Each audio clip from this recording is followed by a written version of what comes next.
ना तो वो चैंपियन बनने की औकात रखता है। कुछ महीनों पहले ही अपना बेटा खोया, ब्रूटल नॉकआउट से बाहर आ, ट्रेजेडी हुई है कुछ दिनों पहले। अब उस फाइट के बारे में बात करते हैं जिसके बारे में जानने के लिए आप यहाँ टैलेंट से ही अगर दुनिया चल जाती 4 गाली देके जाइएगा।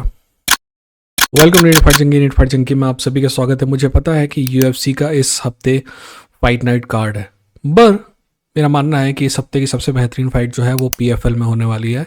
फ्रांसिस नगानू लगभग 3 साल बाद एमएमए में वापसी कर रहा है और ये इंपॉर्टेंट है क्योंकि फ्रांसिस नगानू हाई वेट में चैंपियन बनने के बाद हारा नहीं है। तो एक प्रकार से कह सकते हैं कि फ्रांसिस नगानू ही लिनियल चैंपियन है,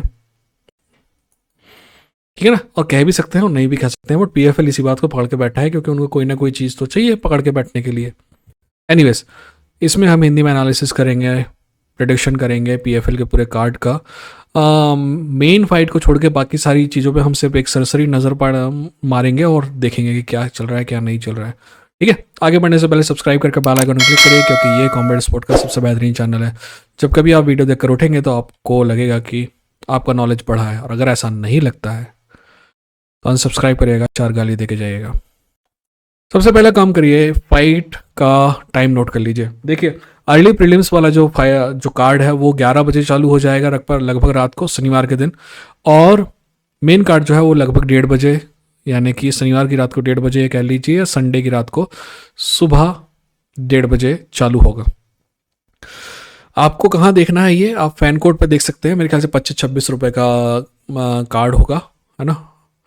तो आप वहाँ जाके देख सकते हैं। और actually I want this card to be successful, I want PFL to be successful.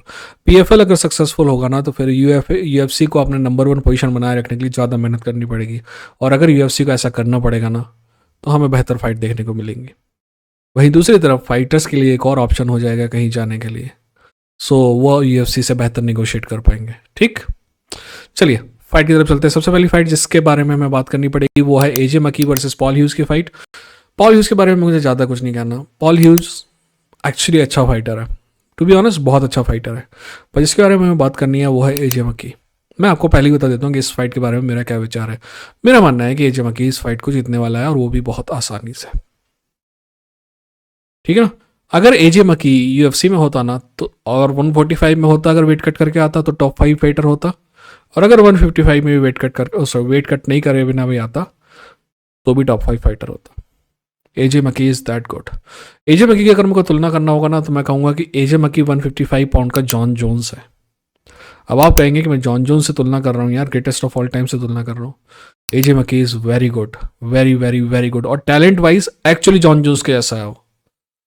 बस सिर्फ टैलेंट से ही अगर दुनिया चल जाती ना तो फिर Vinod Kambli greatest of all time cricketer होता, ना कि सचिन तेंदुलकर, ठीक। टैलेंट के अलावा भी दूसरी चीज़ें चाहिए होती। तो जहाँ तक टैलेंट की बात कर रहे हैं तो हाँ, एजे मक्की के पास जॉन जोन्स जितना ही टैलेंट है, और ये कोई हाइपरबोले नहीं है, ठीक है। और नीचे से तीसरी फाइट जो है वो है Johnny Eblen versus Leon Edwards, sorry Johnny Eblen versus Fabian Edwards. Fabian Edwards कौन है? फेवियन एडवर्ड्स लियोन एडवर्ड्स का भाई है, बट एक्चुअली स्ट्राइकिंग में ज़्यादा पावरफुल है। ये फाइट भी बहुत ईजी तरीके से जॉनी एवलिन जीत जाएगा, ठीक है।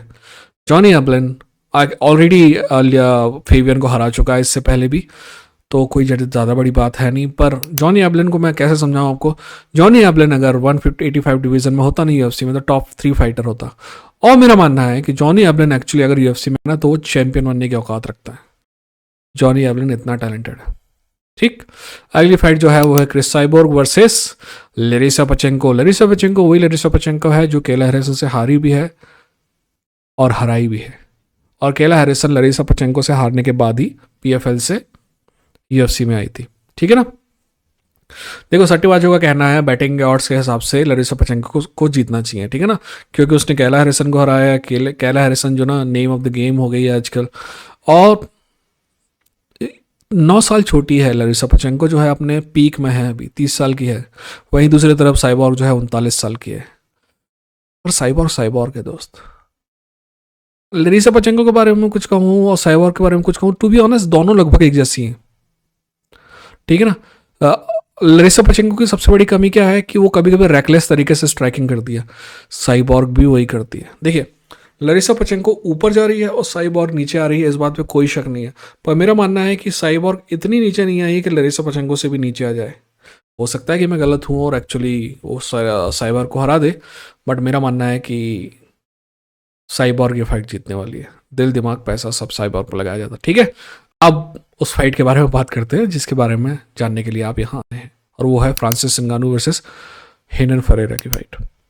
सबसे पहली बात आप तो ये मान लीजिए कि जो आपको लगता है ना वो वैसा है नहीं। फ्रांसिस नगानू ये फाइट हार सकता है, हेनन फरेरा ये फाइट जीत सकता है। न सिर्फ हेनन फरेरा ये फाइट जीत सकता है, बल्कि हेनन फरेरा फ्रांसिस नगानू को नॉकआउट कर सकता है। आपको कुछ बातें दिमाग में रखनी होंगी। 2-3 बातें हैं जो फ्रांसिस के बारे में आपको दिमाग में रखनी है। पहली बात तो ये कि फ्रांसिस नगानू लगभग 3 साल बाद, मेरे ख्याल से 33 या 34 महीने के बाद एमएमए में वापस आ रहा है। दूसरी बात यह है कि फ्रांसिस नगानू एक बहुत ब्रूटल नॉकआउट से बाहर आ रहा है। और तीसरी बात यह है कि फ्रांसिस नगानू को एक पर्सनल ट्रेजेडी हुई है कुछ दिनों पहले, कुछ महीनों पहले ही, तो वो उससे भी उभर रहा है। ये तीनों बातें आपको ध्यान में रखनी होगी। जैसे सबसे पहली बात जो है कि फ्रांसिस नगानू 3 साल बाद एमएमए में आ रहा है, तो ठीक है, इकलौती चीज जिसमें उसको बहुत ज्यादा मेहनत करने की जरूरत होगी वो है रेसलिंग। अदरवाइज स्ट्राइकिंग का तो वो काम कर ही रहा है ना, 2 साल से बॉक्सिंग में फाइट कर रहा है। वहीं दूसरी तरफ ब्रूटल केओ जो है ना बहुत प्रॉब्लमेटिक नजर आ रहा है। मुझे लग रहा है कि फ्रांसिस नगानू का केओ जो था ना एक्चुअली ब्रूटल था, और वैसे ब्रूटल केओ से फाइटर्स को उभरने के लिए 2-2 साल 3-3 साल लग जाते हैं कई बार। मुझे पता नहीं कि फ्रांसिस किस कंडीशन में होगा। हमने पहले भी देखा है कि फ्रांस कभी कभी ना मेंटल ब्लॉक में चला जाता है। आपको याद है स्टीपे से पहली बार हारने के बाद अगली फाइट में फ्रांसिस नगानू ऐसा लग रहा था कि बंदूक घर में छोड़ के आया है, राइट? मतलब he was kind of a gun shy, और वो फाइट हार भी गया था शायद, है ना? हार गया था, शायद क्या हार ही गया था। वैसे तो दोनों फाइटर ने कुछ नहीं किया था, बट फ्रांसिस को जजेस ने कहा था कि फ्रांसिस वो फाइट जो है हार गया।